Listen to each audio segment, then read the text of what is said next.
As the air turns crisp and the holidays draw near, comfort becomes the best gift of all. Quince delivers layers that last, sweaters, outerwear, and everyday essentials that feel luxurious, look timeless, and make holiday dressing and gifting effortless.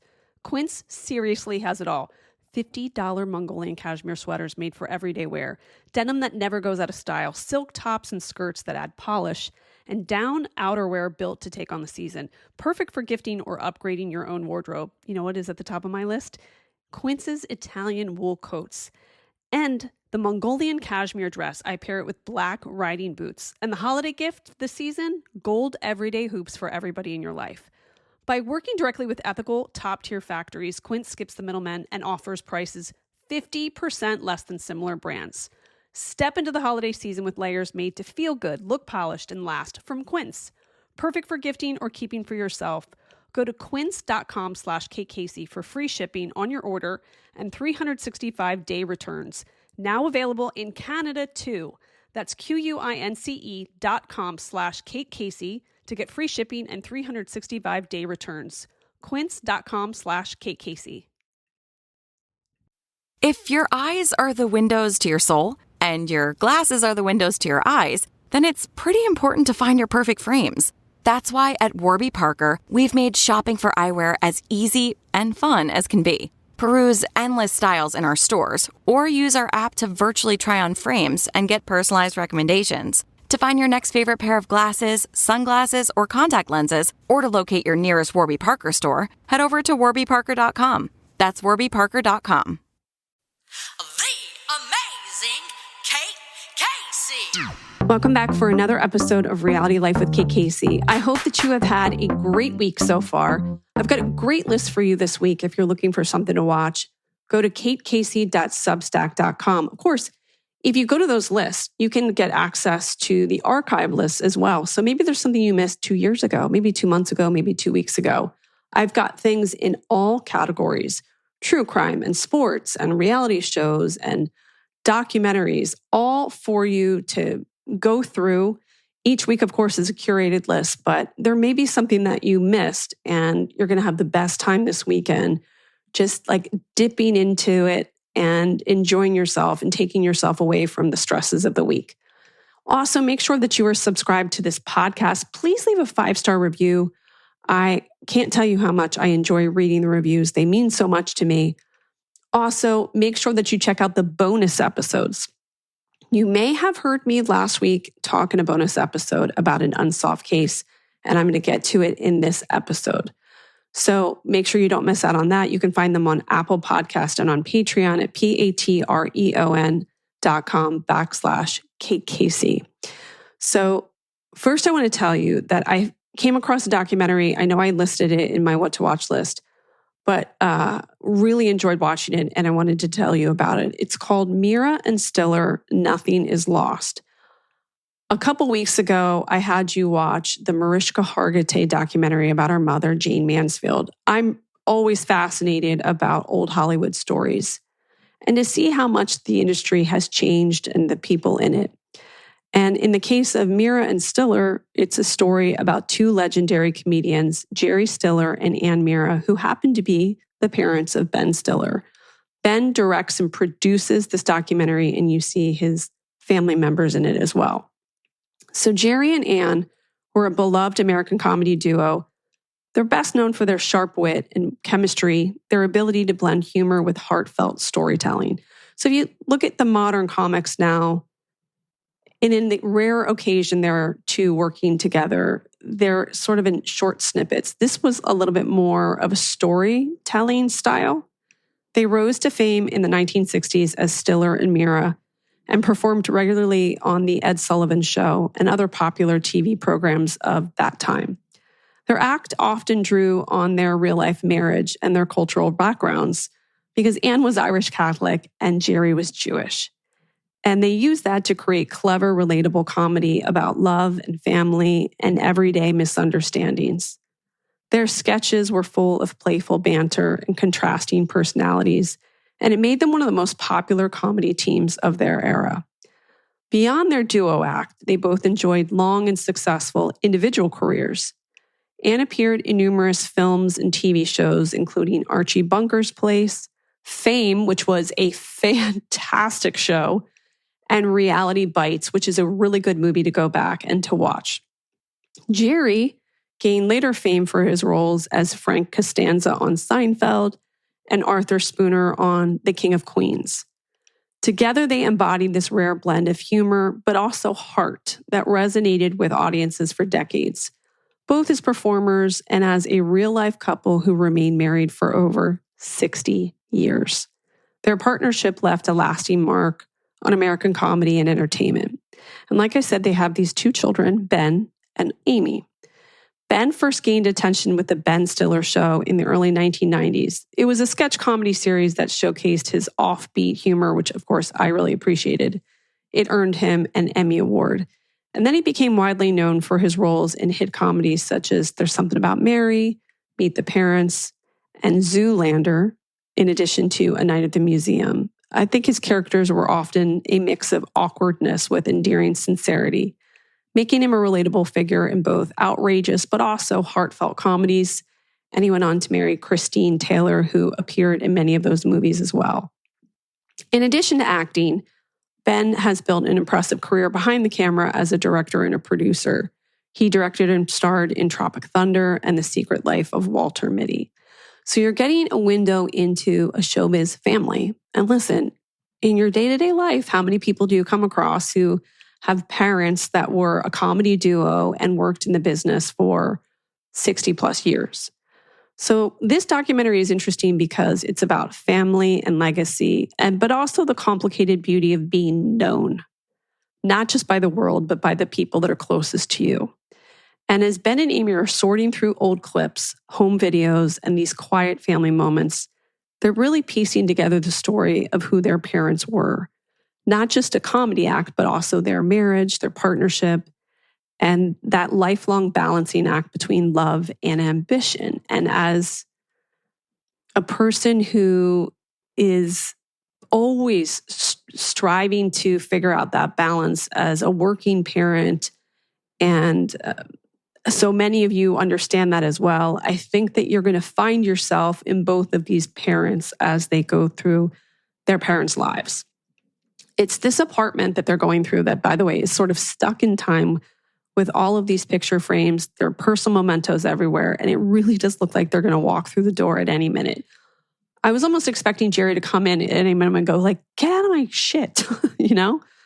There's something that's very intimate and surprising when you see someone reading their parents' old letters, and they're also listening to old audio tapes. And in some cases, you're listening to them argue and be pretty honest about their marriage and how they felt about themselves in their career at that time. And for me personally, Anne's insight, I thought really just kind of jumped out at me. What struck me the most was how intimate this documentary feels, because they're looking through all these old things and it becomes this meditation on what we keep, what we let go of, and what stays with us no matter what.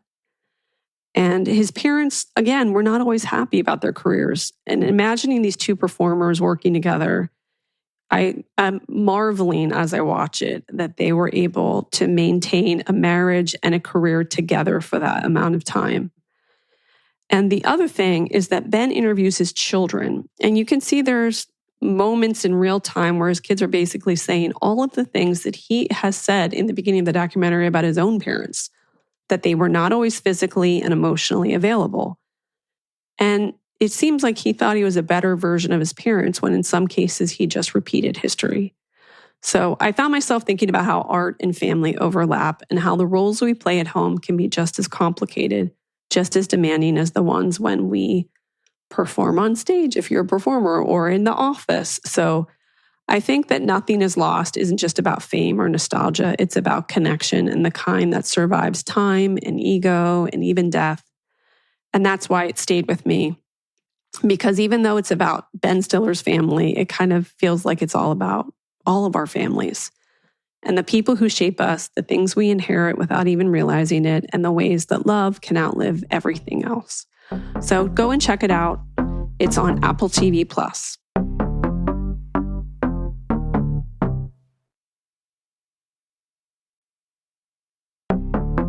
Now, as mentioned, I have a personal connection to two unsolved cases in the very same county in Virginia, which is quite a surprise. They're both in Fairfax, Virginia. So the first one was actually the subject of a recent episode on CBS's 48 Hours. So it's the evening of November 18th, 1994 in West Springfield, Virginia, a quiet neighborhood just outside of Fairfax, Virginia. Robin Ware Lawrence, an artist, wife, and devoted mother, tucks in her 2-year-old daughter, Nicole, into bed. Her husband was away on business. The house was still, ordinary, the kind of suburban calm that should have been safe. But somewhere out there that night is a man looking for someone to kill.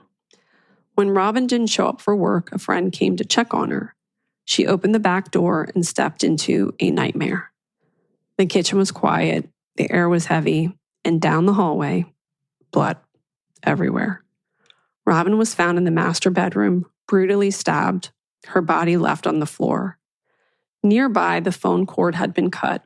In another room, her daughter Nicole sat alone, surrounded by empty bottles. She had been left there for nearly 2 days. There were no signs of forced entry at the front door. Valuables were untouched, jewelry, money, all still there. This wasn't a robbery, it was something darker. Investigators found a small brownish stain on a washcloth in the bathroom, a trace of the killer's blood. They sent it in for testing, but the DNA matched no one in the system, so the case went cold. For nearly 30 years, Robin's murder haunted the Fairfax, Virginia community.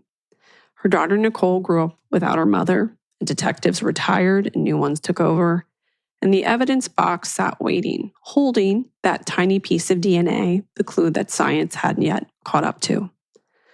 And then came the age of genetic genealogy, the new frontier of crime solving.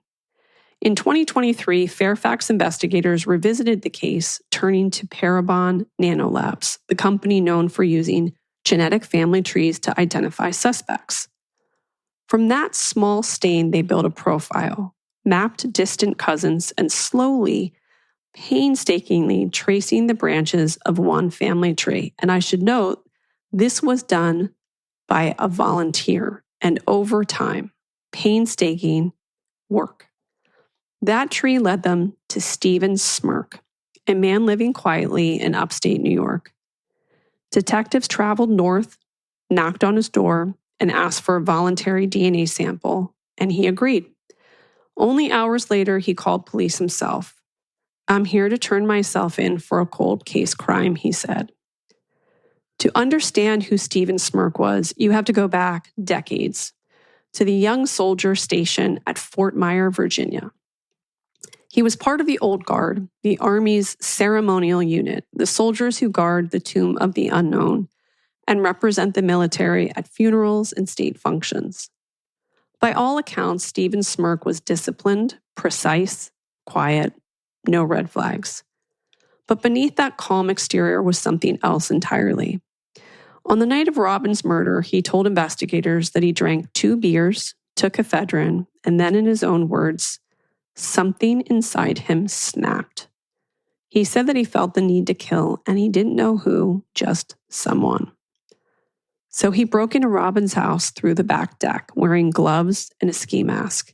He found her asleep in her bedroom, and when she woke and begged for her life, he stabbed her again and again. Cut her up pretty good, he told police, almost casually. And then he walked out, leaving a 2-year-old child behind. For decades, he lived as though it never happened. He left the Army, got married, had 2 children, and built a life in upstate New York. He worked in technology, lived on a quiet neighborhood, coached his kids, mowed his lawn. To his neighbors, he was just another dad.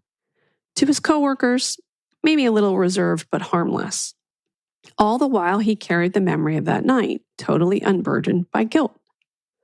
When detectives asked him why he was confessing now, he said, "Because I knew someday it would catch up to me."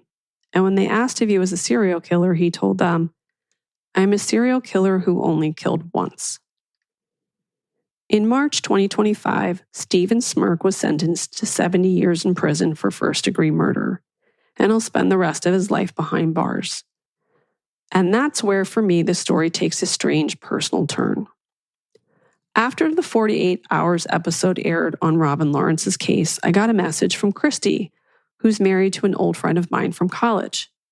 She asked, "Have you seen the episode about Robin Lawrence?" And then she told me something that made my stomach drop. Her husband, Sean, who had been a soldier at Fort Myer with Stephen Smirk. Not only that, but several of my college friends were stationed there at the same time. Now, Stephen Smirk had been a lot older, but he lived in the barracks with them. So I immediately called my friend Meara, who you might remember dated Joe Healy, who's been on this podcast before talking about his experience as a first responder to the Pentagon on 9/11. Joe is a Green Beret stationed at the Tomb of the Unknown. And back in our Trinity College days, Meara and Joe dated while he was at Fort Myer.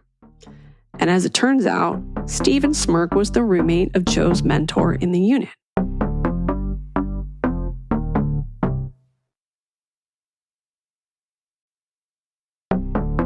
I text Meara, and soon our group chat was lighting up, everyone trying to piece together memories.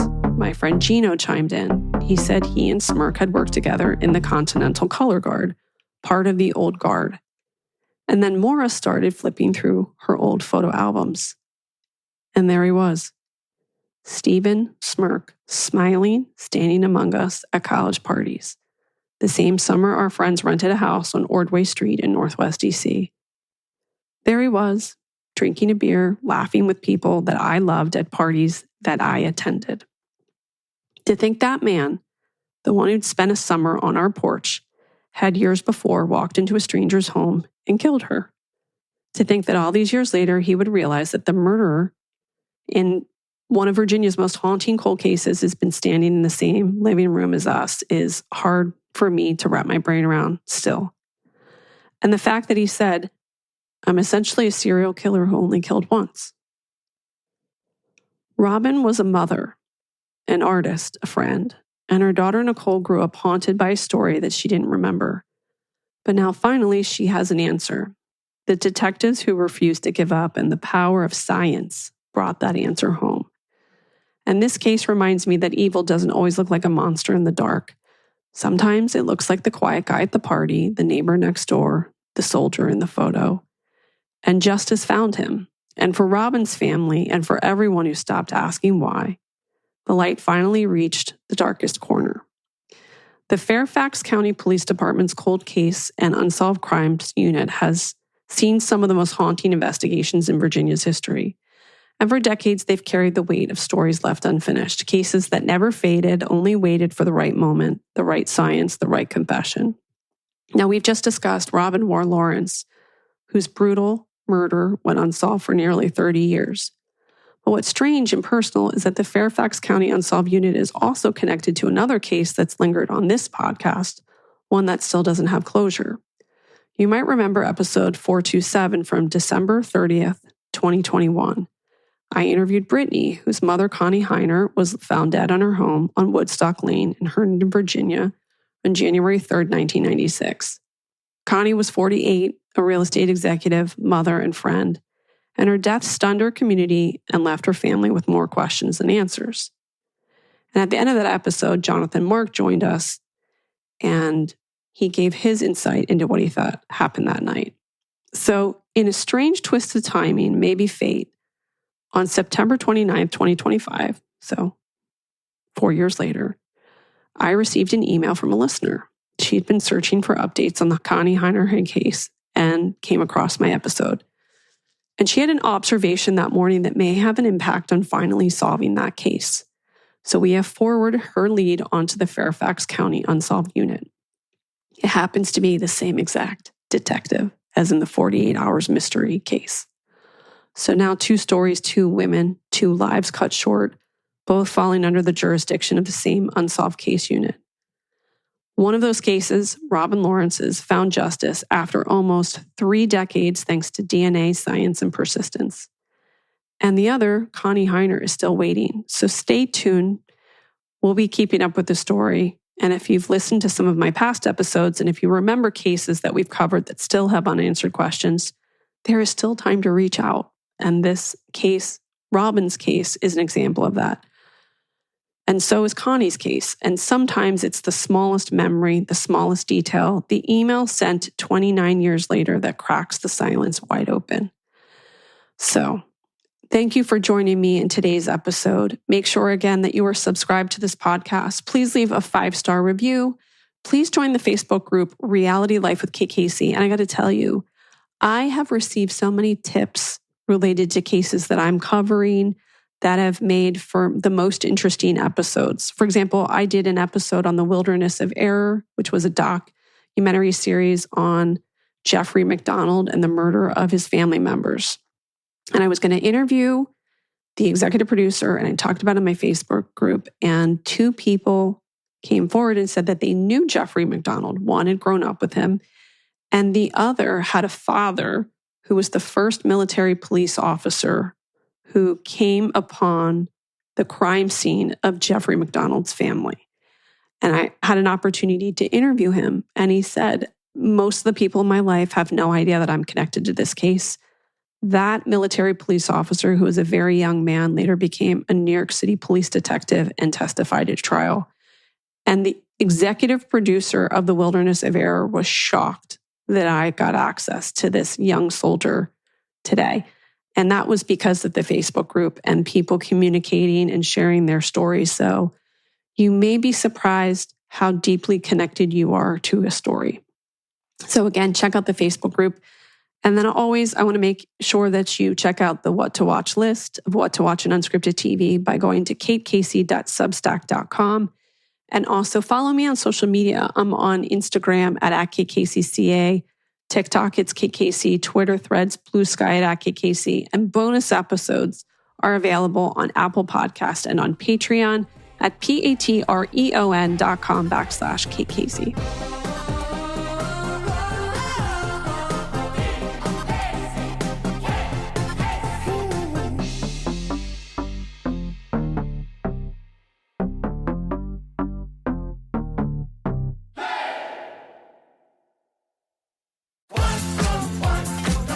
Wherever you go, whatever they get into, from chill time to everyday adventures, protect your dog from parasites with Credelio Quattro. For full safety information, side effects, and warnings, visit CredeliaQuattroLabel.com. Consult your vet or call 1-888-545-5973. Ask your vet for Credelio Quattro and visit QuattroDog.com.